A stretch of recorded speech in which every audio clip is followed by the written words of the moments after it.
தேசிய ஜனநாயக கூட்டணியின் வெற்றி வேட்பாளர் திருமதி முனைவர் சௌமியா அன்புமணி அவர்களை ஆதரித்து நடைபெறுகின்ற இந்த பிரம்மாண்டமான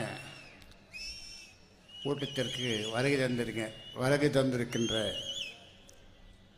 என் உயிரினும் மேலான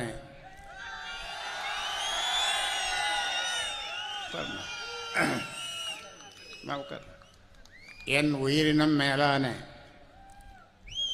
என் உயிரை விட மேலான பாட்டாளி சொந்தங்களே, ஜனநாயக கூட்டணியின் அங்கம் வகிக்கின்ற பெருமைக்குரிய மேடையில் அமர்ந்திருக்கின்ற பெருமைக்குரிய தலைவர்களே, இந்த மாவட்டத்திற்கு நான் என்ன செய்தேன், எப்படியெல்லாம் செய்தேன், எப்படியெல்லாம் செய்ய இருக்கிறேன் என்பதை பற்றி அன்புமணி சொன்ன மாதிரி என்ன ஒரு அரை மணி நேரம் 1 மணி நேரம் கொடுத்தாலும் கூட முழுமையாக அவரால் சொல்ல முடியாது. அந்த அளவிற்கு என்னுடைய வாரிசாக உங்களிடம் ஒப்படைத்தேன். நீங்கள் அவரை சீராட்டி பாராட்டி அவரை நீங்கள் வளர்த்தீர்கள். இந்த தருமபுரி மாவட்டத்தினுடைய மக்கள் பிரச்சனையை நான் ஒன்றிரண்டு மறந்திருந்தாலும் அவர் அடுக்கடுக்காக சொல்லுவது மட்டுமல்ல, அதற்காக தொடர்ந்து உங்களில் ஒருவராக இருந்து போராடி, எனக்கு போராளி என்று பெயர், ஆனால் இந்த மாவட்டத்து மக்களுக்காக என்றும் போராடக்கூடியவர் அன்புமணி. அவரோடு சேர்ந்து திருமதி சௌமியா அன்புமணி போராட இருக்கிறார். இந்த மாவட்டத்தை நான் எப்படியெல்லாம் நேசித்தேன் என்பது உங்களுக்கு தெரியும். நான் வருத்தப்பட்டதெல்லாம் நான் இந்த மாவட்டத்திலே, இந்த மண்ணிலே பிறக்கவில்லையே என்ற வருத்தம். அதை நான் பல முறை சொல்லியிருக்கிறேன்.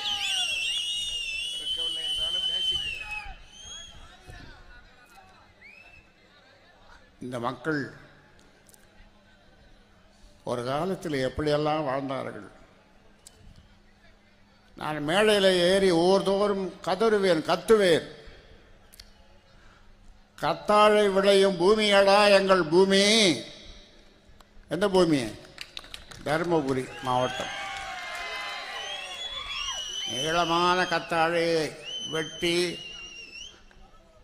அதை நசுக்கி கயிறாக்கி சந்தையிலே கொண்டு போய் விற்று சாம அரிசி வாங்கி வீட்டுக்கு கொண்டு வந்து கொதிக்க வச்சு குடித்த மக்கள் எம் மக்கள்.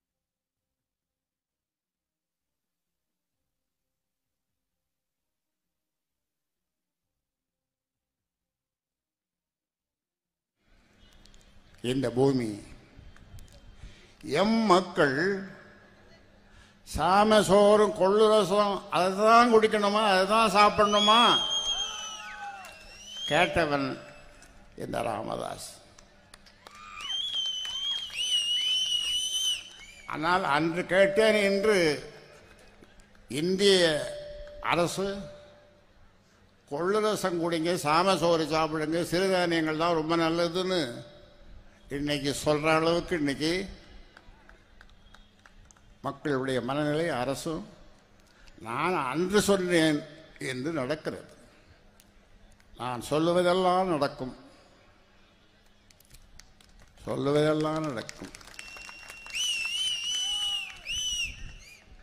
2004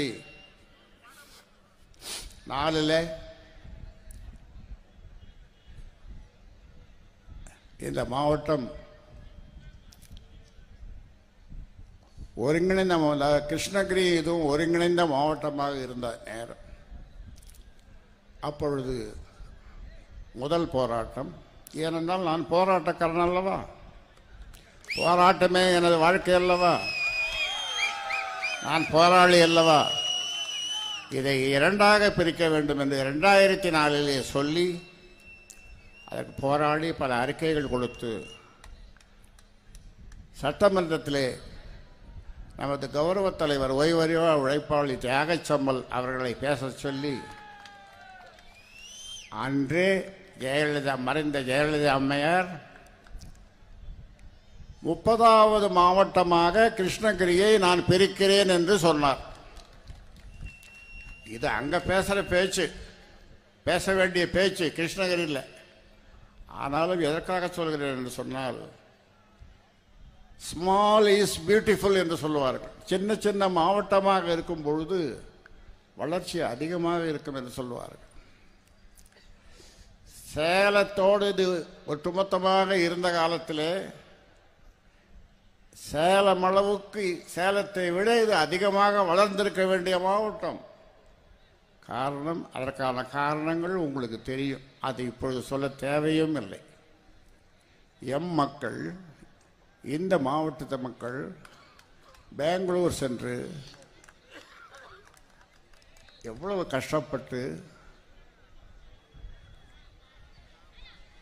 கஷ்டப்பட்டார்கள் என்பது எனக்கு தெரியும். இங்கே ஜீவிதம் வாழ வழி இல்லாமல் அங்கே சென்று பொங்கல் தீபாவளிக்கு அங்கிருந்து இங்கே வந்து ஓட்டு போடும்போது கூட அங்கிருந்து வந்து ஓட்டு போட்டு விட்டு போவார்கள். அந்த மாதிரி வறுமையிலே வாழ்ந்த மக்கள் இன்றைக்கு இந்த தொகுதியிலே பல இடத்துக்கு நான் பார்க்கிறேன். எங்கு பார்த்தாலும் சிறிய அழகிய வீடுகள், சிறிய அழகிய வீடுகள். இதைத்தான் நான் எதிர்பார்த்தேன். மக்கள் இந்த நிலைக்கு இன்று எப்பொழுது வருவார்கள் என்று கனவு கண்டபோது வந்து கொண்டிருக்கிறார்கள் என்பதை நான் பார்க்கும் பொழுது எனக்கு எவ்வளவு மகிழ்ச்சி ஏற்படும். அது மட்டுமல்ல, இந்த மாவட்டத்து மக்கள் ஒரு பெரிய தவறை தொடர்ந்து செய்து வந்தார்கள். என்ன தவறு தெரியுமா? பெண் குழந்தை பிறந்தால் குப்பையிலே போட்டு விடுவார்கள். இதற்காகத்தான் மறைந்த அம்மையார் ஜெயலலிதா அம்மையார் தொட்டில் குழந்தை, உங்களுக்கு பெண் குழந்தை வேண்டாம் என்று சொன்னால் கலெக்டர் ஆஃபீஸிலே ஒரு தொட்டில் இருக்கும், அந்த தொட்டிலே கொண்டு போய் போட்டு விடுங்கள், அதை நாங்கள் வளர்த்து ஆளாக்கி பெரிய பிள்ளையாக செய்து விடுகிறோம் என்ற ஒரு திட்டத்தை கொண்டு வந்தார். அப்படி அந்த மாதிரி தவறு இப்பொழுது நடக்கலை இங்கே தருமபுரியில். ஏனென்றால் இனியும் நடக்காது. ஏனென்றால் திருமதி சௌமியா அன்புமணி எம்பியாக நாடாளுமன்ற உறுப்பினராக வரப்போகிறார்.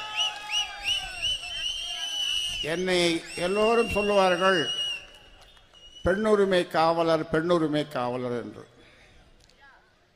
ஏன் பெண்ணுரிமை காவலர் என்று சொல்லுகிறார்கள் என்று சொன்னால், உட்காருமா, ஏன் சொல்றாங்கன்னா, இந்த சாராயத்தை குடிச்சு வீணா போறானுங்களே, அதுக்காக மது ஒழிப்பு, மகளிரை கொண்டு மது ஒழிப்பு போராட்டம் பண்ணதுனால பெண்களெல்லாம் என்னை பெண்ணுரிமை காவலர் என்று சொல்லுவார்கள். சௌமியா அன்புமணி இந்த பெண்ணுரிமைக்காக ஐநா வரை சென்று அங்கே இது சம்பந்தமாக பேசிவிட்டு வந்திருக்கிறார். இந்த மாவட்டத்தினுடைய வளர்ச்சி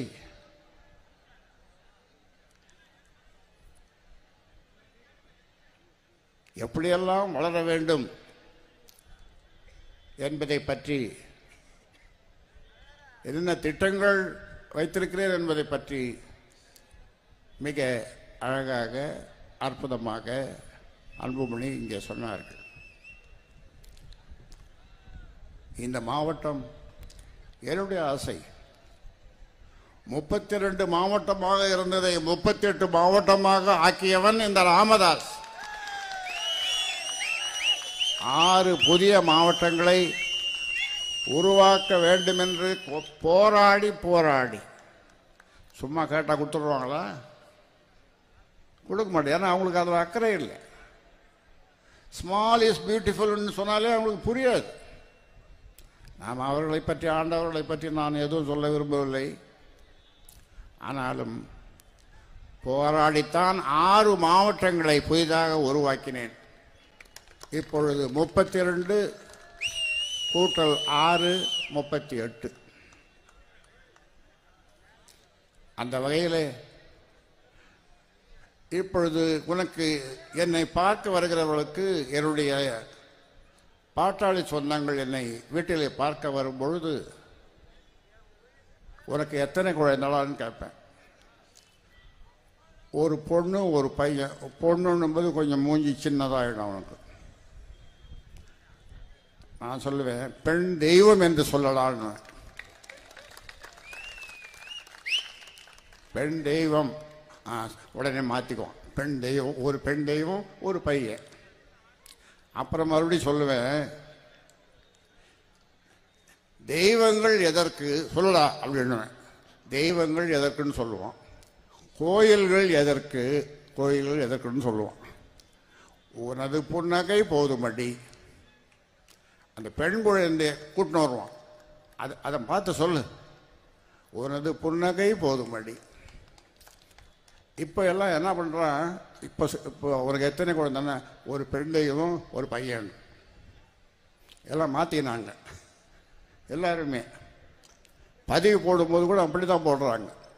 ஒரு பெண் தெய்வம் 19 வயசுக்கு பிறகு அது பெண் தேவதை ஆகலாம். உன்னுடைய பெண்ணுக்கு என்ன வயசு? 19. பெண்ணுன்னு சொல்லாத, பெண் தேவதை என்று சொல்லு. அதோடு இந்த மாவட்டத்தில் இன்னொன்று எனக்கு பிடிக்காத ஒன்று. என்ன ஒன்று என்றால், 18 வயசுக்குள்ளவே தெரியாம கல்யாணம் பண்ணிடுறது. 18 வயசுக்குள்ளவே.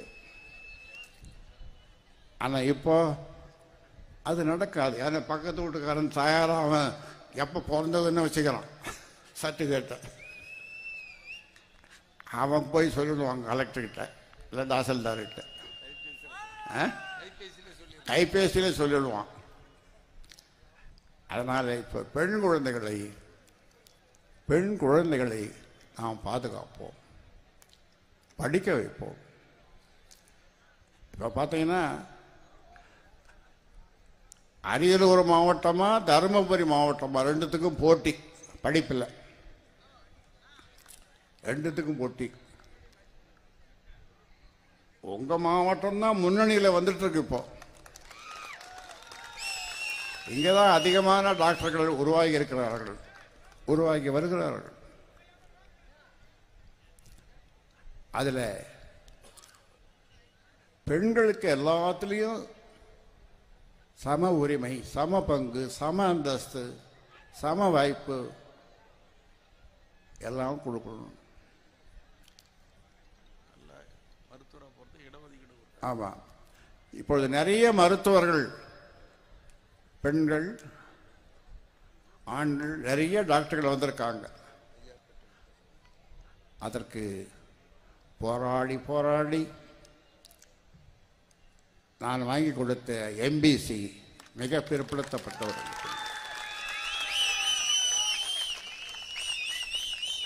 பண்ருட்டி, கடலூர் மாவட்டம் பண்ருட்டி அந்த பகுதியில் இருக்கின்ற மருங்கூர், அந்த ஊரில் இருந்து எனக்கு ஒரு தொலைபேசி. ஐயா, நான் ஐஸ்வர்யா பேசுகிறேன். யாரம்மா நீ ஐஸ்வர்யா? நான் இந்தியாவிலேயே ஐஏஎஸ்ல 26வது இடத்துல வந்திருக்கிறேன். ஐஸ்வர்யா பெண்ணு, 26வது இடம் தமிழ்நாட்டிலே போட்டாங்க. என்னது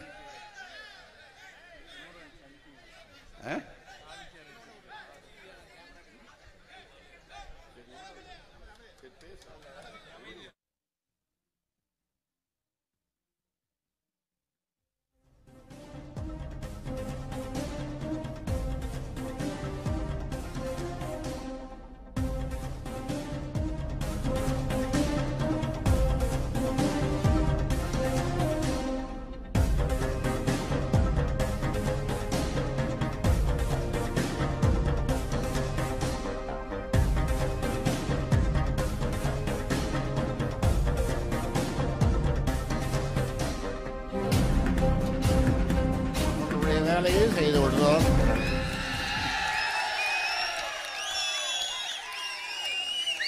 அப்படி செய்யவில்லை என்று சொன்னால் அவர்களுக்கு குத்தும் குடையும், குத்தவும் செய்யும் குடையவும் செய்யும். அதனாலே அவர்கள் வேலையை செய்து கொண்டிருக்கிறார்கள். அந்த ஐஸ்வர்யா எனக்கு ஃபோன் பண்ணி தொலைபேசியில், ஐயா உங்களால் தான் எனக்கு ஐஏஎஸ் கிடைச்சது, 26வது இடம் இந்தியாவிலே. எனக்கு ஒன்றும் புரியல. என்னம்மா, நான் ஐஏஎஸ் ஐபிஎஸ்ல கூட இடஒதுக்கீடு இருக்கா? அது எப்படி நான் வாங்கி கொடுத்தேன்னா? அப்படி எனக்கு ஒன்றும் புரியலையேன்னு. ஐயா, நான் ஒரு ஐஏஎஸ் ஐபிஎஸ் எழுத வேண்டும் என்று சொன்னால் ஒரு பட்டம் இருக்க வேண்டும், ஒரு பட்டப்படிப்பு படித்திருக்க வேண்டும். அந்த வகையிலே அண்ணா யூனிவர்சிட்டியிலே பல்கலைக்கழகத்திலே நான் ஒரு பட்டம் பெற்றேன். நான் சேரும்போது அந்த அண்ணா பல்கலைக்கழகம் எம்பிசி என்ற பிரிவிலே நான் சேர்ந்தேன். எம்பிசி என்ற பிரிவை சேர்ந்ததுனால அது நீங்கள் வாங்கி கொடுத்தது தானே, உங்களால் தானே நான் ஐஏஎஸ் ஆனேன். ஓ அப்படியா அப்படின்னு சொன்னேன். அந்த ஐஸ்வர்யாவுடைய அக்காவும் இப்பொழுது ஐஎஃப்எஸ், அவன் தம்பியும் படிச்சுட்டு இருக்கான். அவன் ஒரு நாள் என்னை பின்தொடர்ந்து வந்து என் சென்னையில் என் பின்னாலேயே வரான். அவன் வண்டியை காரை என்னுடைய டிரைவரை நிறுத்த சொல்லி, இல்லை பையன் ஒருத்தன் வந்துட்டே இருக்கான், யாரு கூப்பிடு கிட்ட வந்தான். என்னப்பா ஊருண்ணா? மருங்கூருண்ணா. என்ன பண்ணுற? ஐஏஎஸ் கோச்சிங் சென்டர் போயிட்டுருக்கிறேன். ஐஏஎஸ் கோச்சிங் சென்டர் போயிட்டுருக்கிறேன். அப்போ நான் சொன்னேன், நீ ஐஏஎஸ் பாஸ் பண்ணுவ, நீ கலெக்டர் ஆனதும் சொல்லு, நான் உனக்கு ஒரு நாள் கார் ஓட்டுறேன்னு சொன்னேன். ஒரு நாள் கலெக்டருக்கு நான் கார் ஓட்டுறேன். அவ்வளோ ஆசை. நம்ம பசங்க படிக்கணும், கலெக்டர் ஆகணும், மேற்படிப்பு. அதுக்காக தானே போராட்டு வரும். 10.5 இப்போ சொன்னார், அதை பற்றியெல்லாம் அன்புபடி சொன்னார்ல. அதுக்குள்ளே நான் போக விரும்பலை. ஆனாலும் இந்த 10.5ஐ நாங்கள் பெற்றே தீருவோம், விடமாட்டோம். இந்த ராமதாஸ் முன்வைத்த காலை பின்னாலே வைத்தது கிடையாது. அந்த வகையிலே ஒரு நல்ல வேட்பாளரை உங்களுக்கு கொடுத்திருக்கிறோம்.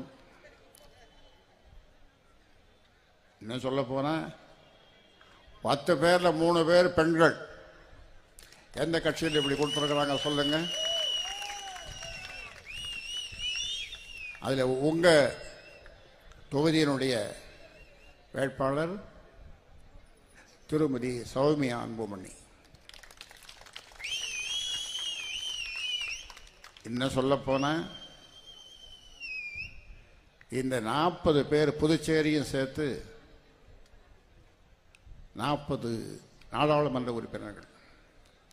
இதில் சிறந்த நாடாளுமன்ற உறுப்பினராக பணியாற்றியவர் சௌமியா அன்புமணி தான் என்று 5 ஆண்டுகளுக்கு பிறகு காலம் சொல்லத்தான் போகிறது. அந்த வகையிலே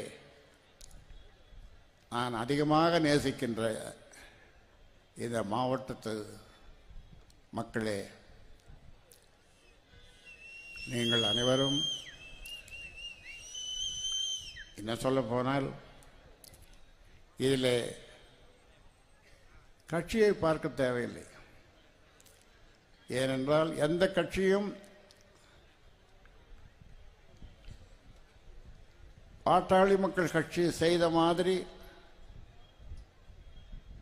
நான் மற்ற கட்சியை குறை சொல்லவில்லை. ஏனென்றால் ஒவ்வொரு எந்த பிரச்சனையாக இருந்தாலும் நாங்கள் அது விழுவதில்லை. உதாரணத்திற்கு ஒன்று சொல்லுகிறேன். ஒகேனக்கல் பக்கத்திலே ஓடுற காவிரி கரை புரண்டு ஓடுது. ஆனால் எங்கே தண்ணி கலத்தை தோண்டினா ஃப்ளோரைடு கலந்த தண்ணீர், அந்த ஃப்ளோரைடு கலந்த தண்ணீரை குடித்தா இந்த எலும்பெல்லாம் விழாம போடும். இதெல்லாம் எக்ஸ்ரே எடுத்து அதை எடுத்து என்னென்னமோ அனுப்புகிறோம் மத்திய அரசுக்கு. ஆனால் ஒன்றும் நடக்கலை. அதன் பிறகு அப்பொழுது முதல்வராக இருந்த கலைஞர் அவர்கள் இந்த கூட்டு குடிநீர் திட்டத்தை கொண்டு வந்தே ஆக வேண்டும் என்று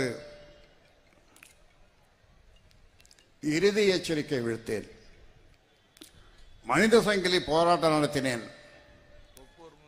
தொப்பூர் முதல் ஓசூர் வரை மனித சங்கிலி போராட்டம் நான் நடத்தினேன்.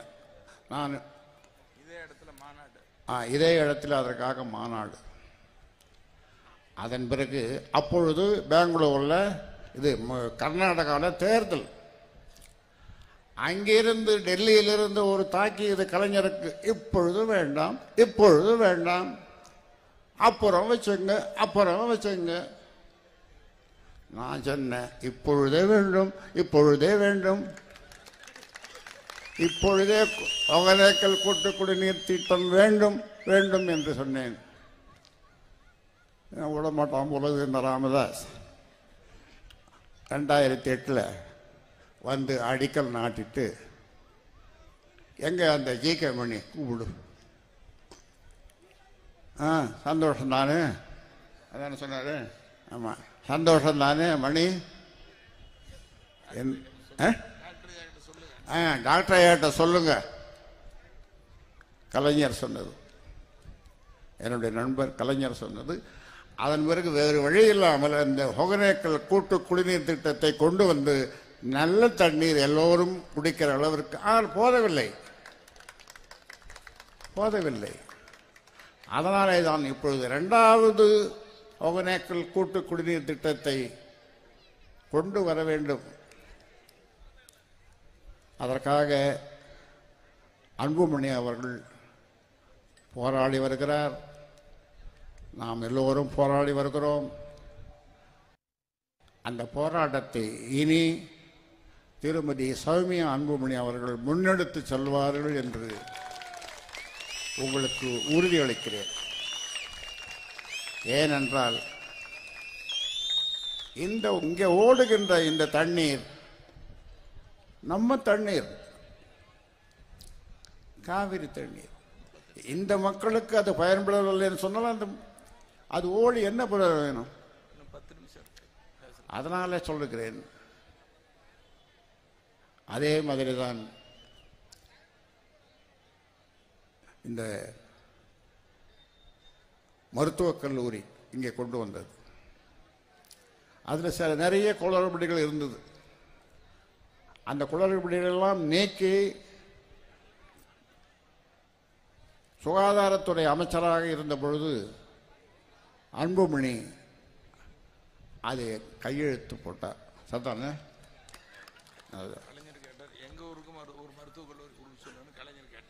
கலைஞர் வந்து அவங்க ஊருக்கு ஒரு மருத்துவக் கல்லூரிக்கு ஒன்று கேட்டாராம். அப்போ தருமபுரியில் கொடுக்கணும்னா தருமபுரிக்கு கொடுக்கணும்னா என் ஊருக்கும் ஒன்று கொடுங்க. அதுங்க திருவாரூர், திருவாரூருக்கும் கட்டலாம். அப்போ அன்புமணி சரிங்க உங்கள் ஊருக்கும் கொடுத்துட்றோம் அப்படின்னு சொல்லியிருக்கார் அன்புமணி.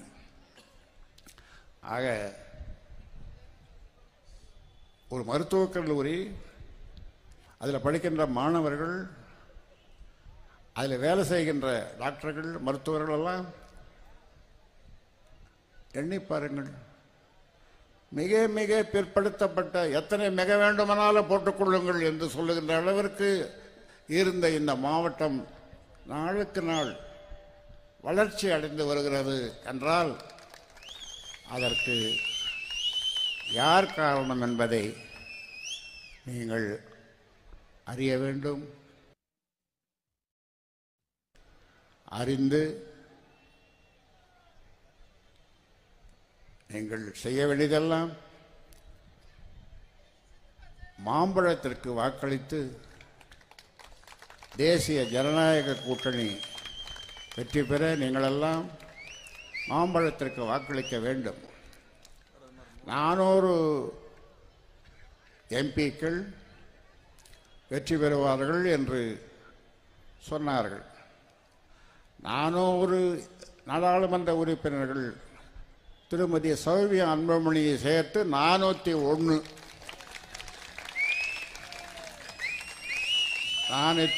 பிரதமரை 3வது முறையாக நேரு குடும்பத்திற்கு அடுத்து, நேருவுக்கு அடுத்து, இந்திரா காந்திக்கு அடுத்து அவர்கள் 3 முறை பிரதமராக இருந்தார்கள். இப்பொழுது நம்முடைய நரேந்திர மோடி அவர்கள் 3வது முறையாக பிரதமராக போகிறார். இன்றைக்கு உலக அளவிலே பெரிய பெரிய வல்லரசுகளெல்லாம், வல்லரசுடைய தலைவர்களெல்லாம்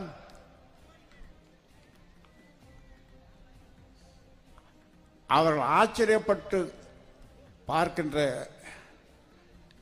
ஒரு பெரிய மாபெரும் தலைவராக நரேந்திர மோடி அவர்கள் உருவாகி வருகிறார்கள். மற்ற நாடுகளுக்கு, உலக நாடுகள், எந்த நாடுகளாக இருந்தாலும் அந்த நாடுகளுக்கு ஆலோசனை கேட்கிறார்கள். அப்படிப்பட்ட அவர் மீண்டும் 3வது முறையாக அவர் பிரதமராக உங்களுடைய நாடாளுமன்ற உறுப்பினர் வாக்களிக்க வேண்டும். மேலும் நல்ல சிறந்த திட்டங்களை இந்த மாவட்டத்திற்கு கொண்டு வர, வளர்ச்சி பெற, முன்னேற, குறிப்பாக பெண்கள்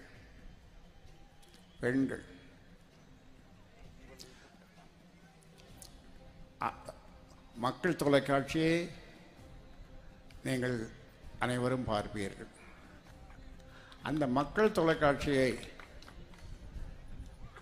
திருமதி சௌமியா அன்புமணி அவர்களிடம் ஒப்படைத்து அவர்தான் அதை நடத்துகிறார். பசுமை தாயகம் என்னுடைய கனவு. என்ன கனவு? இந்த தமிழ்நாடே பசுமையாக இருக்க வேண்டும். அந்த வகையில் இந்த பசுமை தாயகத்தினுடைய தலைவராகவும் அவர் இருக்கிறார். 2 மாதத்தில், அக்டோபர் நவம்பர் மாதம் 2 மாதத்தில் 7770 மரங்களை நான் நட்டேன். இது யாராவது நம்புவீங்களா? நம்மளன்னா போய் பாருங்கள், கல்வி கோயிலில், சரஸ்வதி கல்வி கோயிலில் போய் பாருங்கள். 7770 மரங்கள். அது என்ன மரங்கள் தெரியுமா? பணம் காய்க்கிற மரங்கள். பணம், துட்டு, காசு. ஒரே ஆசையாகுதா? அது என்ன மரம் உங்களுக்கு கேட்கறதுக்கு ஆசையாக இருக்குதா? நாமளும் ஒன்று நட்டு போடுவோம், ஒரு 10-20.